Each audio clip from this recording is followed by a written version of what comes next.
Things to pay attention to within the nafs. Number one, the nafs forgets. So you always need to remind it. You need things to remind it of Allah. It forgets. What do I mean by forget? Not the memory here, the brain. I'm talking about the nafs. It forgets the disobedience of Allah and how bad it is. Depending on who you hang around with, depending on what you busy yourself with. And in time, naturally it does forget. When you have those whispers, you need others to remind you. That's why Allah says, وَتَعَاوَنُوا عَلَى الْبِرِّ وَالتَّقْوَى وَلَا تَعَاوَنُوا عَلَى الْإِثْمِ وَالْعِدْوَانِ وَمَعْصِيَةِ الرَّسُولِ. Assist one another. Assist one another on good deeds and fearing God consciousness.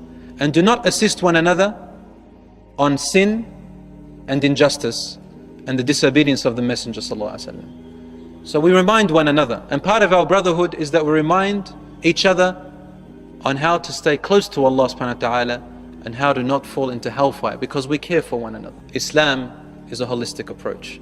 Now Allah had already warned us. Allah subhanahu wa ta'ala said to the shaitan, وَعِدْهُمْ وَمَا يَعِدُهُمُ الشَّيْطَانُ إِلَّا غُرُورًا. Now Iblis is taking the first step, which the debate, the first idea, which is when Allah subhanahu wa ta'ala said to him, give them promises and beware human beings. The shaitan will not promise you except false promises. You can never trust him. And so he used that. It's just, it's the oldest trick in the book for the shaitan. And he continues to use it with the humans till today. Just on a side note, I read about this past scholar. I think it was a tabi'i, he existed probably in the third generation after the Prophet ﷺ. He says, I went to sleep and I dreamt and I saw Iblis. He came to me and said, I'm Iblis. And I said to him, how is your strength against the human beings lately? And he said, Iblis said to me, before I used to give them ideas. Now they're giving us ideas. The human is giving the shaitan ideas. And truly we have gone way beyond Allahu Akbar, the sins which Allah subhanahu wa ta'ala has forbidden. We've gone way beyond that. And then let me even start on how far human beings have gone with their imagination, colourful imagination in sins. Allah says in the Quran, وَلَا تَزِرُ وَازِرَةٌ وِزْرَ أُخْرَى. No person will carry the sin of another person who committed it. Each person on their own. You do a sin, I didn't do it, you have the penalty, I don't. And vice versa. When the leader of the family makes a mistake, then everyone under him will also falter. It's the lesson over here. Allah has placed the husband as the qawwam. In the Quran, Allah says, الرجال قوامون على النساء بما فضل بعضهم على بعض وبما أنفقوا. Allah has made the men the protectors and maintainers of the women because of some of the favors and strengths which He has given each one more than the other. Women have strengths that men don't have, and men have strengths that women don't have, and men are responsible for donating and providing. The strength that the man has is that of leadership in the family and the provision. That man, when he falters, the wife follows in generally. There are women, of course, who are stronger than the men, but in general case, when she marries that man and she acknowledges his leadership, then automatically and naturally we rely on that leader. Every system must have a leader, and it will be unfair to place the woman as the leader. Why? She goes through pregnancy, she goes through menstrual cycle. In these situations she is not entirely in her right mind. There are natural biological hormones that are basically playing up in her body which affect her decision making, her emotions. To place her a leader of responsibility in these circumstances is unfair. But the man can't complain and say, I was going through labor, I was going through menopause. And when we say that word naked, obviously some people, majority of us, we think, oh my God, this word, nudity or naked, it does trigger something inside of us. It triggers our senses.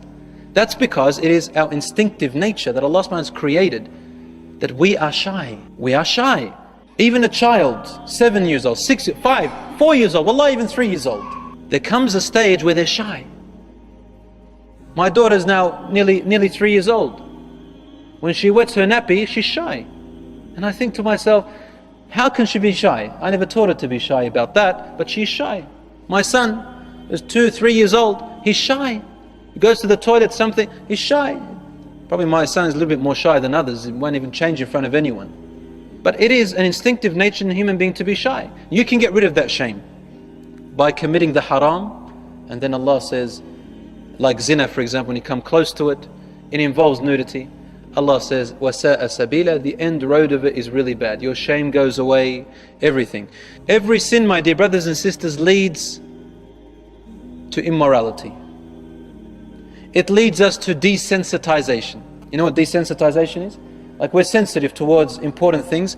Every sin makes you become desensitized. You no longer care about sins anymore. And even some people, they go very far to the point where it becomes very normal.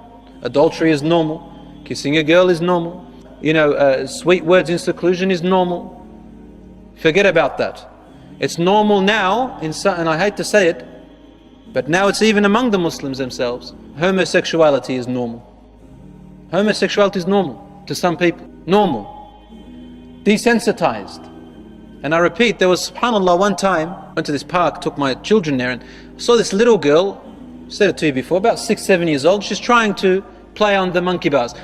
Her mother, and she was wearing a short skirt, the little girl. And the mother said, why don't you toss over, twist over, upside down. The little girl said to her mother, she said to her mother, I'm wearing a skirt, mum. Meaning I'm shy, my underwear will show. That's what she's saying. Her mother said to her, don't worry, you're still a little girl, you can do it. So the girl now, what happened? The mother's teaching made the girl think it's okay. This is the beginning, the first step to shame, to lack of shame, desensitization. There is a combination between sin and immorality, sin and indecency, sin and lack of shame. The nafs, it is curiosity. Why do human beings say to themselves, I'm not going to go too deep? But then they find themselves going deeper. Because inside of our bodies, my dear brothers and sisters, Allah has created a test. Something that we can grow out of and become better human beings, or we can obey and become worse human beings. It is curiosity and desire. So now Allah subhanahu wa ta'ala, when He forbids something, the curiosity of the human being and his desires say to him, why can't I? Why? Why can't I go and do this? Why has God forbidden that? I don't understand that concept. And so you find, for example, a Muslim sister refuses to wear the hijab because she doesn't understand the concept. Why should I wear it? I don't understand it. It doesn't make sense to me. Tayyib, don't you know that Allah subhanahu wa ta'ala is the one who recommended it for you? Shouldn't that be enough? If you know Allah, if you really know Allah, you will trust Allah. A man says, why should I pray? I'm a good person. Prayer is meant to make me become a better person. I'm already a good person. Tayyib, again. Although you probably lack a lot of knowledge, deep ignorance in the benefits of prayer, at least, who is the one who commanded you with it? Allah. Do you know Allah? Do you trust Allah? Tayyib, obey Him and watch what happens afterwards. Prophet Muhammad ﷺ prayed even though Allah subhanahu wa ta'ala had forgiven him all his sins, past, present and future. Yet he stayed in the nights until his feet cracked open and pus would excrete from them, praying. أَفَلَا أَكُونُ عَبْدًا شَكُورًا, shall I not be a thankful servant to Allah in the least? It's a secret. Why? Sometimes Allah subhanahu wa ta'ala tests us so that we can grow and become better mu'mineen by forbidding certain things from us. You know the story of Musa alayhi salam and the cow? Tayyib, what happened to the children of Israel at that time? They were with Musa alayhi salam and the man was murdered. So then they said, Ya Musa, can you ask Allah so we can find out who killed this man? He asked him. Allah subhanahu wa ta'ala said to them, in order to find the murderer, you need to slaughter a cow. Ajib. You want to find the murderer? Slaughter a cow? In today's world, forensic scientists will think you're a loony. So what do you mean? Imagine that, you're going to a murder scene and you're a forensic scientist, or you're one of those CSIs, as you watch on television, CSI, and you go, I know the solution. I think we should go to the farm and get a cow and slaughter it. We'll find out who killed this guy. Now, obviously you think to yourself, what's this? Allah says to them, slaughter a cow. Just like in Jannah, He said to Adam, don't eat from that tree. There was nothing special about it. It's just any tree. It's like saying this, don't eat from that tree, just randomly. It wasn't about the tree. It wasn't about anything to do with it. There was nothing special about it. But there was something else. want to teach you how can you grow, how can you come closer to Allah subhanahu wa ta'ala.